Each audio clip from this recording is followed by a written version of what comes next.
Did early Homo sapiens live at the doorstep of Europe 400,000 years ago? Not lost wanderers from the heart of Africa, but Homo sapiens who evolved in situ, far from what we are told is the cradle of humankind. For 400,000 years, one of the greatest mysteries in human history remained buried beneath a limestone hillside overlooking the eastern Mediterranean coast. Construction crews preparing a modern highway had little reason to suspect that only a few meters below the surface lay a perfectly sealed window into a forgotten world. When archaeologists began excavating the cave near the town of Faridis, they expected another occupation dating to roughly 200,000 years ago. Instead, the stone tools emerging from the sediments told a completely different story. The cave was not 200,000 years old at all. It had been occupied roughly 400,000 years ago, placing it among the oldest and most significant archaeological sites in the Levant. Almost immediately, the discovery attracted worldwide attention.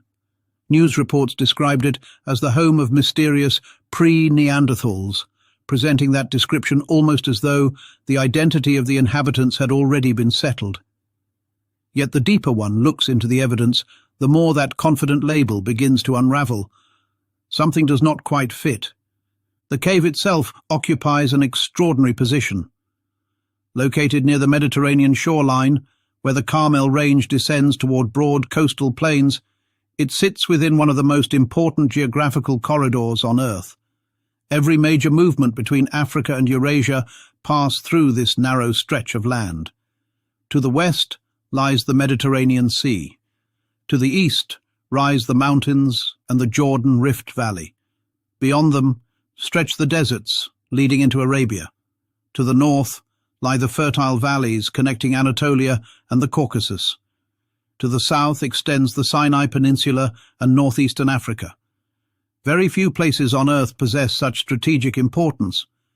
For hundreds of thousands of years, this landscape functioned as a natural crossroads where populations, climates, animals and technologies repeatedly converged. If there is any place where unexpected human discoveries should appear, it is here. The geography alone explains why archaeologists become excited whenever another Middle Pleistocene site appears in this region.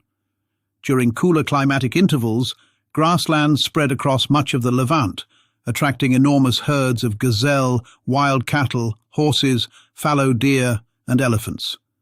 Rivers flowed from the surrounding highlands into the Jordan Valley and Mediterranean basin.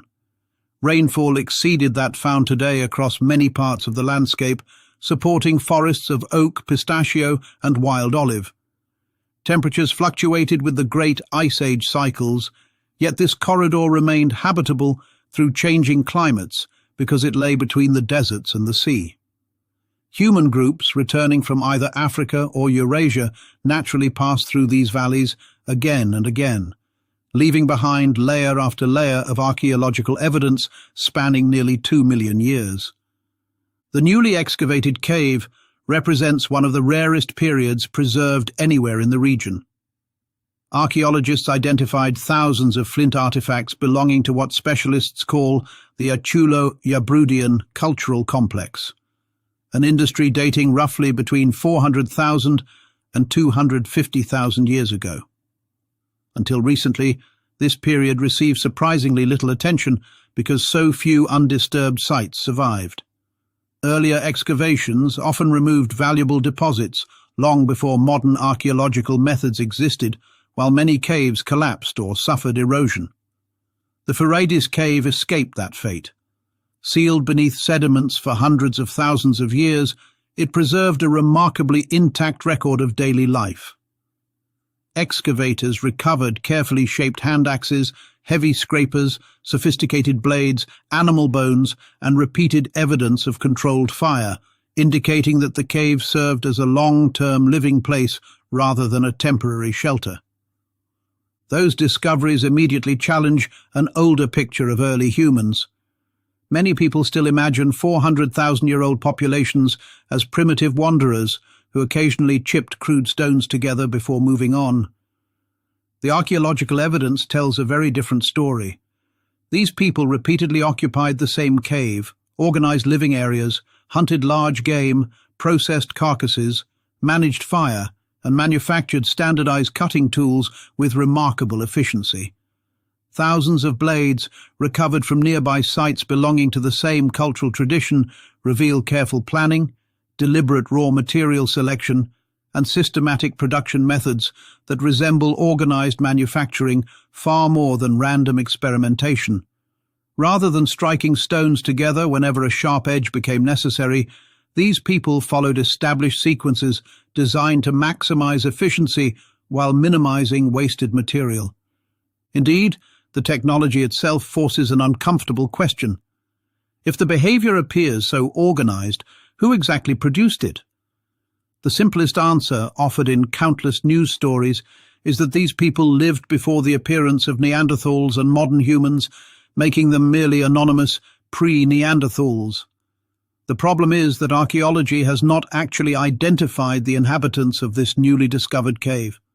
No human fossils have yet emerged from the excavation. The researchers themselves openly acknowledge that the identity of the toolmakers remains unknown, and that finding human skeletal material represents one of their greatest hopes for future excavations. Once that uncertainty is acknowledged, another possibility immediately comes into view, one that receives remarkably little attention outside specialist discussions. Only a relatively short distance from the new discovery lies another famous cave known as Zuttiyeh. Unlike the newly excavated site, Zuttiyeh produced one of the most enigmatic human fossils ever discovered in the Near East. The fossil consists primarily of the frontal bone together with portions of the face, preserving enough anatomy to provoke nearly 100 years of scientific debate. More importantly, its archaeological context places it within the same general Acholo-Yabrudian world represented by the newly discovered cave. Estimates place the fossil between roughly 200,000 and 500,000 years old, with many researchers considering an age near 400,000 years entirely plausible. That geographical connection changes everything.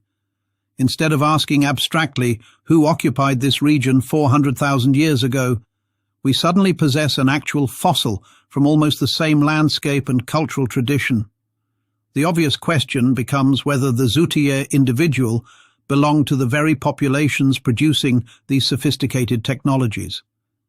Surprisingly, the answer has never been straightforward. In fact, the history of the Zuttiyeh skull mirrors the broader confusion surrounding human evolution during the Middle Pleistocene. Nearly every generation of anthropologists has interpreted the fossil differently. Early researchers often viewed Zuttiyeh through a European framework because Neanderthals represented the dominant model for ancient humans outside Africa. Robust brow ridges naturally encouraged comparisons with classic Neanderthal fossils. As additional discoveries accumulated across Africa and Western Asia, however, those early interpretations began to weaken. The fossil proved substantially older than most known Neanderthals from the region. Other aspects of the face looked unexpectedly modern. The flat midface, frontal development, and overall combination of anatomical features refused to fit neatly within established categories. Instead of becoming easier to classify, Zuttiyeh became increasingly mysterious. Some researchers responded by proposing that the fossil represented a transitional population standing somewhere between earlier humans and the later inhabitants of Skul and Kafse, referred to in scientific literature as proto-Cro-Magnons. Others argued that it reflected a generalized Middle Pleistocene population ancestral to several later groups. Still others emphasized similarities with fossils from East Asia, suggesting broader connections extending far beyond the Levant. Rather than converging toward consensus, scientific opinion diversified. Every new comparison revealed another mixture of primitive and derived characteristics. Every new fossil discovered elsewhere seemed to illuminate one feature while complicating another. Among the most influential interpretations comes from Chris Stringer of the Natural History Museum in London. After personally examining the specimen, Stringer concluded that Zuttiyeh should not be regarded as a Homo erectus fossil.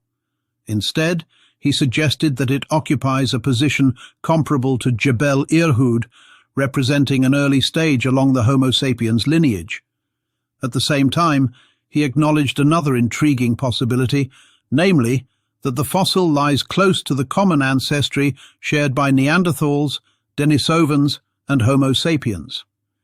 Either interpretation places Zuttiyeh far outside the simplistic picture presented by the phrase pre-Neanderthal. Instead, it represents a population standing remarkably close to one of the pivotal branching points in human evolutionary history. That possibility deserves far more attention than it usually receives. If Stringer and other researchers advocating an early Homo sapiens interpretation are substantially correct, then this region possessed populations exhibiting early Homo sapiens characteristics approximately 400,000 years ago. That does not automatically prove that the inhabitants of the newly excavated cave belong to exactly the same population. Archaeology rarely permits that degree of certainty. Nevertheless, it establishes an entirely reasonable scientific hypothesis. When an unidentified archaeological site and an enigmatic fossil occur within the same geographical region, belong to the same broad archaeological tradition, and date to approximately the same period, it becomes entirely appropriate to ask whether they represent the same people. This question grows even more fascinating when viewed alongside neighboring sites such as Qesem Cave. Excavations there have uncovered evidence for standardized blade production, habitual fire use, organized activity areas, repeated occupation, and sophisticated planning reaching back into the same general time period. Even more intriguing, the human teeth recovered from Qesem display a mosaic of anatomical characteristics, with several features appearing more consistent with early Homo sapiens from School and Qafzeh than with classic Neanderthals, while other characteristics overlap with Neanderthal populations. Researchers openly acknowledge that these remains resist simple classification and await additional discoveries before any definitive conclusion becomes possible. This is exactly why the Levant remains one of the most scientifically important landscapes on Earth. Rather than presenting a tidy evolutionary sequence in which one clearly defined species replaces another, the archaeological record reveals overlapping populations displaying combinations of characteristics that refuse to fit traditional categories. Geography explains much of this complexity. Positioned between three continents, the region functioned not as an isolated destination, but as a meeting place where populations repeatedly encountered one another through changing climates. Instead of expecting sharp boundaries between human groups, perhaps we should expect exactly what the evidence increasingly reveals: diversity, continuity, and populations occupying intermediate positions that later classifications struggle to describe. One reason this debate matters so much is that the archaeological evidence refuses to match the traditional story. If we imagine anonymous primitive populations wandering through the Levant 400,000 years ago, then the discoveries from Fureidis, Qesem, Tabun, and Zuttiyeh immediately create problems. These were not isolated camps, occupied for a single afternoon before their inhabitants disappeared into the landscape. Instead, they formed part of a remarkably sophisticated regional culture stretching across the eastern Mediterranean. The people repeatedly occupied caves, returned to the same locations generation after generation, mastered local sources of flint, hunted large mammals with extraordinary efficiency, and organized their living spaces with an attention that appears surprisingly familiar. This was not random behavior. It reflected planning, cooperation, accumulated knowledge, and the passing of traditions from one generation to the next. Whatever we choose to call these people, they had already crossed an important threshold in human behavior. Perhaps the greatest surprise comes from their stone technology. For much of the 20th century, archaeologists regarded long, standardized blades as one of the defining achievements of much later Upper Paleolithic populations. Such technology became closely associated with the appearance of fully modern Homo sapiens roughly 40,000 years ago across Europe. The assumption seemed straightforward. Sophisticated blades required sophisticated minds. Then excavations at Qesem Cave overturned that comfortable picture. Researchers uncovered thousands of carefully manufactured blades dating between roughly 200,000 and 400,000 years ago. More importantly, these were not occasional experiments. The entire manufacturing process followed an organized sequence, beginning with careful selection of suitable flint before systematic removal of long cutting edges from prepared cores. The finished blades displayed remarkable consistency, suggesting that experienced craftsmen followed established methods that had been refined through countless generations. Microscopic analysis revealed another fascinating detail. These blades were primarily used for butchering large animals. The makers intentionally produced one razor-sharp edge while leaving the opposite side naturally dull, allowing the tool to fit comfortably within the hand. Researchers described the manufacturing process almost as a production system because relatively little raw material was wasted, while enormous numbers of nearly identical cutting tools could be produced with remarkable efficiency. Some investigators even suggested that these blades became almost disposable because they could be manufactured so quickly. That observation tells us something profound. Standardization had already appeared, efficiency mattered. Raw materials were selected with care. Skilled individuals understood the mechanics of stone fracture well enough to produce consistent results over and over again. This represents a technological tradition rather than isolated flashes of innovation. The evidence does not end with stone tools. Throughout these caves, archaeologists discovered repeated traces of controlled fire.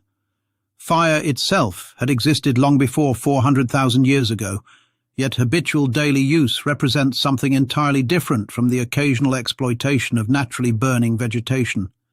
Hearths became central gathering places around which daily activities revolved. Animal carcasses were processed nearby. Different parts of the cave served different purposes. Some locations became dedicated butchering areas, others became places where hides were processed. Food was prepared and shared within organized living spaces. Once again, we encounter planning rather than improvisation. These caves functioned almost as permanent seasonal homes where families returned repeatedly because the surrounding landscape reliably supplied water, game, flint, and shelter. Now consider the geography once again. Furadis lies only a relatively short distance from Zuttiyeh Cave. Nearby stand Qesem, Tabun, Kebara, Skul, and Qafzeh, names familiar to every student of human evolution. This remarkable concentration of sites occupies only a small portion of the Levant. Distances separating many of them can be measured in only a few dozen kilometers.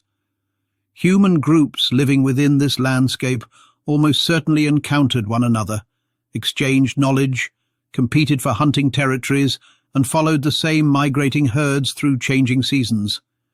It becomes increasingly difficult to imagine each cave representing an isolated species living entirely independent of its neighbors. Instead, the archaeological landscape resembles a connected network of populations occupying one of the most productive environments in Western Asia. That broader picture also helps explain why the Zuttiyeh skull continues to attract so much attention. Unlike many fragmentary fossils that disappear into museum collections, Zuttiyeh occupies an unusually strategic position. It comes from the correct region. It belongs within the correct archaeological tradition. Its estimated age overlaps the newly discovered Furadis cave. Most importantly, its anatomy refuses to conform neatly to any single category. Robust brow ridges coexist with facial proportions that several researchers interpret as surprisingly modern. Flat facial anatomy, once regarded as a distinctly modern feature, now complicates attempts to place the specimen comfortably within the Neanderthal lineage. Every anatomical comparison seems to point in a slightly different direction. Chris Stringer's observations therefore become especially significant. Rather than viewing Zuttiyeh as simply another archaic human, He argued that it occupies a position comparable to Jebel Irhoud, one of the most important early Homo sapiens sites ever discovered. Jebel Irhoud in Morocco transformed scientific thinking because it demonstrated that the emergence of Homo sapiens involved a gradual accumulation of characteristics rather than the sudden appearance of anatomically modern people. Stringer suggested that Zuttiyeh occupies a similar position within that broader evolutionary landscape.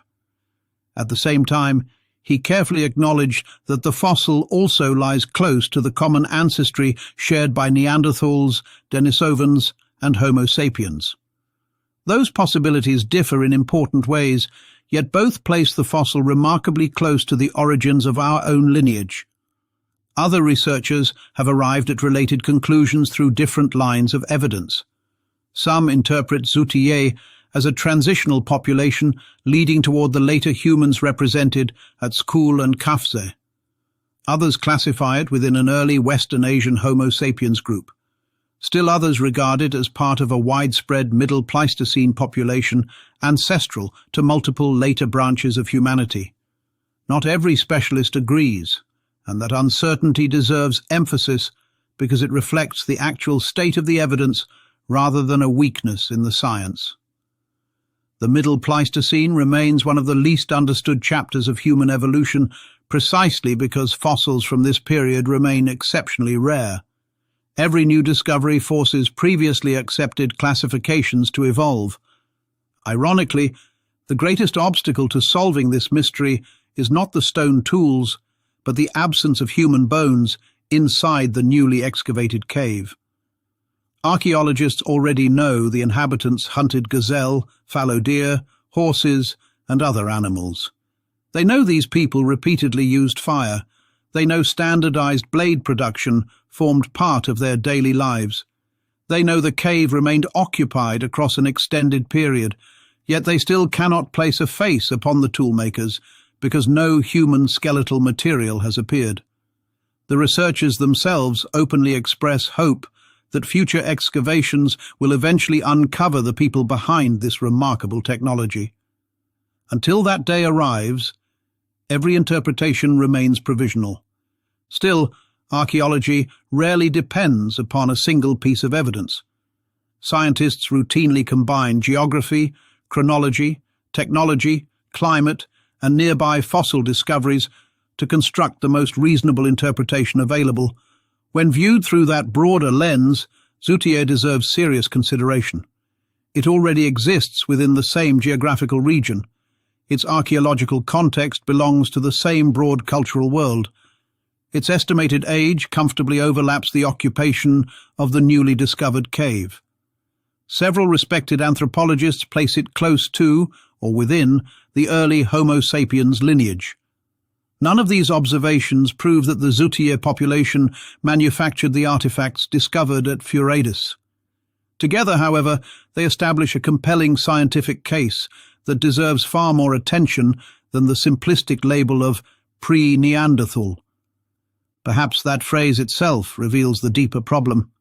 Calling these people pre-Neanderthals quietly assumes we already know the direction of human evolution. It frames every discovery as merely an early chapter leading toward better-known populations that appear later in the fossil record. Yet, the Levant refuses to follow such a simple storyline.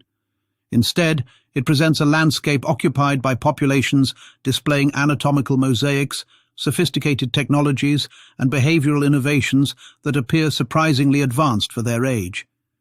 Every major discovery seems to dissolve another neat category. The farther back we travel into the Middle Pleistocene, the more humanity resembles an interconnected web rather than a straight evolutionary line. The implications extend far beyond one cave. If populations resembling Zuttiyeh were already producing sophisticated blade industries, organizing cave life, mastering fire, and occupying strategic landscapes 400,000 years ago, then many behaviors once considered uniquely associated with much later Homo sapiens appeared considerably earlier. Human evolution becomes less about sudden revolutions and more about long periods of gradual innovation shared among neighboring populations. Technologies spread, ideas spread, anatomical characteristics spread. Different human groups influenced one another across thousands of generations until the distinctions we impose today become increasingly difficult to recognize within the archaeological record. Perhaps that is the greatest lesson emerging from this remarkable discovery. Every new excavation adds another piece to the puzzle, yet the overall picture becomes even more fascinating. The newly uncovered cave has reopened one of the oldest unanswered questions in human history. Who sat beside those fires? Who carefully selected the flint, struck the perfect blades, butchered the game, and returned season after season to the limestone shelters overlooking the Mediterranean? Were they ancestors of Neanderthals? Were they members of an early Homo sapiens population resembling the enigmatic individual from Zuttiyeh? Or were they part of a population standing near the common ancestry from which several later human groups eventually emerged? At the moment, archaeology cannot provide a definitive answer. What it can say with confidence is that these people possessed abilities, knowledge, and organization that continue to surprise us 400,000 years later. Thank you for watching. If you enjoy exploring the forgotten places, mysterious landscapes, and surprising discoveries that continue to reshape our understanding of the ancient world, consider subscribing and joining us for the next journey. There are still countless caves waiting to be excavated, forgotten maps waiting to be rediscovered, and mysteries buried beneath the landscape that continue to challenge everything we thought we knew. Sometimes the greatest discoveries are not the answers we uncover, but the questions that refuse to disappear.